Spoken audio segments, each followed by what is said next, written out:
Arsenal Fan TV, time for the player ratings. First of all, I can confirm that Stoke is officially the coldest football ground in the UK. It is freezing here. And secondly, for all those people who are asking what happened to the player ratings the other day outside Anfield, we had a malfunction.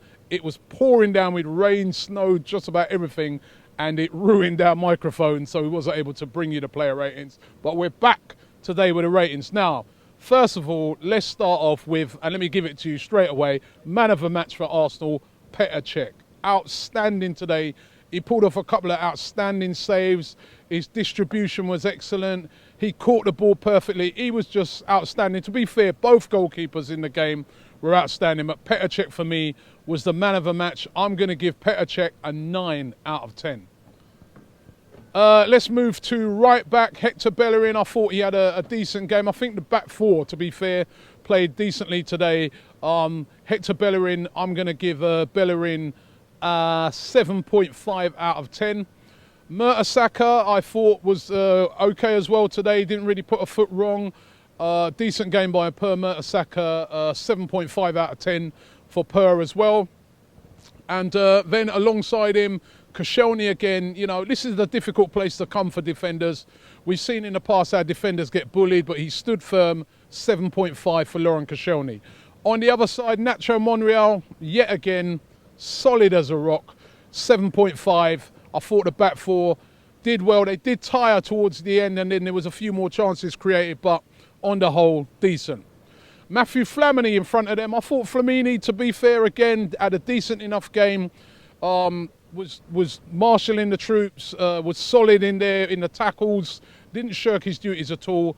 Going to give Matthew FLAMINI a 7 out of 10. And next to him, Aaron Ramsey, always an emotional place for him to come after the problems that he's had here. And I thought he played decently. He looked absolutely knackered at the end of the game. He could barely run, but he played decently. I'm going to give also Aaron Ramsey 7 out of 10. Just in front of them, fitting in for Mesut Ozil today, was Alex Oxlade-Chamberlain. I think he found it a little bit difficult. There were some good moments, but then there was also moments where he gave the ball away far too easily. Just didn't happen for him today. Going to give Alex Oxlade-Chamberlain a 5 out of 10. Next to Oxlade-Chamberlain, Theo Walcott. Very, very poor today by Theo. Seemed to me that he looked tired. He looked fatigued. Even when he got substituted, I remember the game's at 0-0, he took an age to come off the pitch. He didn't even run off the pitch. I'm not sure. I'm hoping he's not injured. I'm hoping it's just fatigue. And it was just a very, very bad day at the office. But he was poor today. 3 out of 10 for Theo Walcott. Next, I move to Joel Campbell. This is a guy that is really, really stepping up for Arsenal. He's become our driving force over the past couple of weeks. Again, another player who tired towards the end, but I thought his performance today was very, very good. He was full of energy. If anything was going to happen, it was going to happen through Joel Campbell. 8 out of 10 for me for Joel Campbell.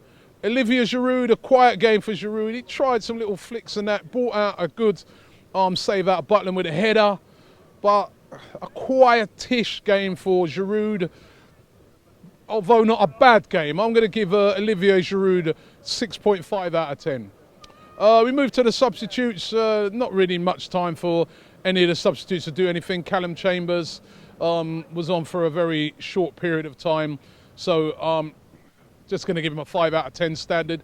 Iwobi, on the other hand, did have a little time, and he did make an impact when he came on. Started running at players. I like the way Iwobi's all arms. He's all arms when he runs, but this guy, again, is another player that is stepping up when he's been given his chance. He's a top prospect for Arsenal, looking good. I'm going to give Iwobi 7 out of 10. Good performance when he came on. Did some good work. Never know. He did create a little impact, but the other players around him just couldn't, latch on. Manager today, Arsene Wenger. Listen, I remember last year it was horrific here for Arsene Wenger. If he was marking it then, he would have probably got like a 0, 1 out of 10 or a Z. He would have got bad marks. And then he went to the train station and he got horrific abuse of certain fans. This is a difficult place for him to come because the fans are always on his case. I thought he did all right today. had nothing really on the bench to bring on to change the game. I'm going to give Arsene Wenger 7 out of 10. Good, solid point here. And the fans today, I thought they got behind the team. Didn't like the way some of the fans were getting on Theo Walcott's case and Alex Oxlade-Chamberlain's case. We're top of the league, all right? They had a bad game.